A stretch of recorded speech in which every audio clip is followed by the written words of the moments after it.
Guys. I think everybody has got, you know, some family that they really aren't too proud about. For me, that's pretty much like all my family.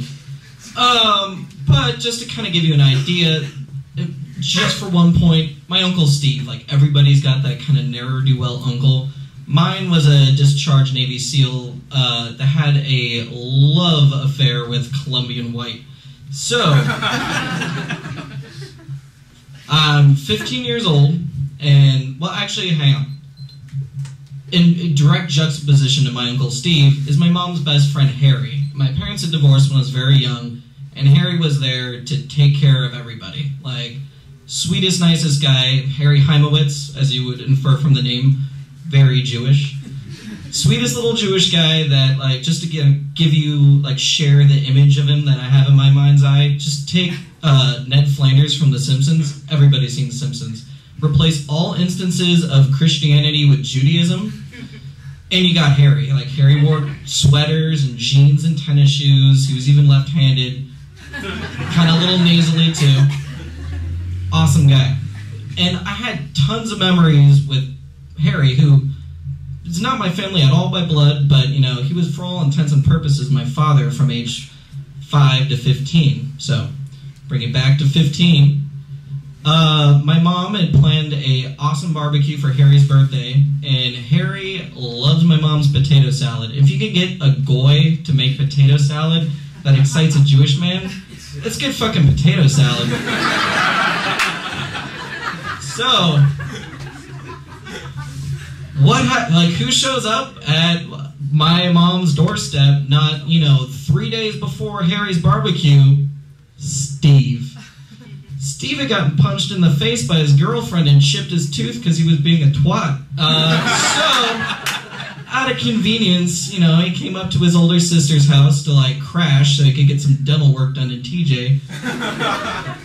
And Harry hates my mom's family, like, hates them. For good reason, like, cokehead, the guy that got punched in the face by women, what's to like? So Harry, talks to my mom, unbeknownst to me and my brother and sister, and says that, Leah, I really don't want to be around Steve. I hate the guy. I don't really want to, create drama at your house. I'm just going to sit this one out. And my mom hadn't shared that with me and my brother and sister, so it comes down to the day of Harry's barbecue, and I'm waiting for Harry, because we were going to have this awesome discussion of how sweet the Lord of the Rings movie, Fellowship of the Ring, is going to be. Because, oh yeah, we were huge Tolkien fans. Like, you read all the books to me, like when I was little, did voices for everybody. Awesome. Plus, I kind of looked like an extra from Lord of the Rings, too. So, yeah. So I call Harry, I'm like, hey, what's up? I was waiting to, talk about the movie and, hang out and have some potato salad. He's like, well, Nixter, I got, this whole thing with your uncle, and I really, I don't want to go and badmouth your family. I'm like, I don't care, I don't like him. But he doesn't come, and that's fine. I'm a little bummed out. But then it comes down to the next day, and I'm, trying to, do algebra homework, and fuck, it's hard.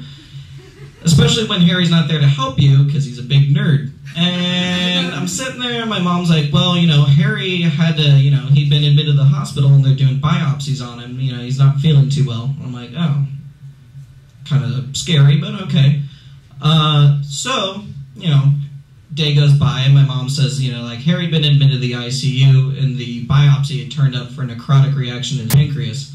I'd, done 1 year of bio at San Diego High, so I wasn't quite sure what had all gone on with his medication, but I know that necrosis is a bad thing, So, a little frightened about things like that, and then, the health kind of gets a little worse as, it kind of, progresses, or digresses, and, my mom, comes up and picks me and my sister up from San Diego High, one day, and she's taking, a different route home, and I'm like, well, what's going on? She's like, well, I was going to go and say hi to Harry. I was wondering if you guys wanted to go.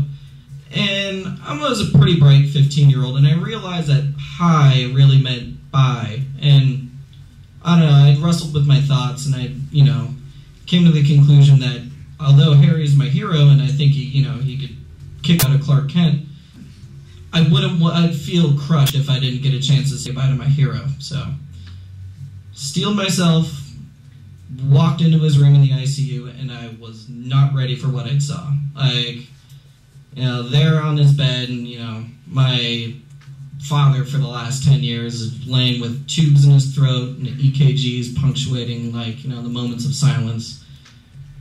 And the thing that struck me most, other than all the, you know, like, monstrous equipment that he was hooked up to, was the fact that he winced at me, as much as you can wince with a tube down your throat. So I kind of, you know, staggered a bit from that, but sat down next to Harry's bed and basically had the conversation that I envisioned us having, you know, at the barbecue. And it came time for about me to leave, and I couldn't quite say goodbye. Like, so instead I said, I'll see you later, get ready, because the movie's coming out late December. So, walked out, you know, completely steel-faced and shed a tear.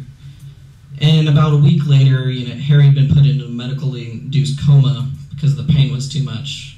And a couple days later, his dad had to, you know, wrestle with his decision to, you know, pull the plug on his son. Everything, like, that came up to that, after that night, when Harry had, you know, been pronounced dead, I woke up having a flashback memory, nightmare, of just that first 5 seconds I went into that room that had been slowed down to the nanosecond. I woke up in a cold sweat, having, you know, a visual hallucination that the walls were closing in on me. And not like the kind of claustrophobic, oh my god, I feel, you know, trapped. I literally was watching walls move. So as I'm crying in the fetal position, I realized that the one guy that held up, you know, my world for the last 10 years is gone.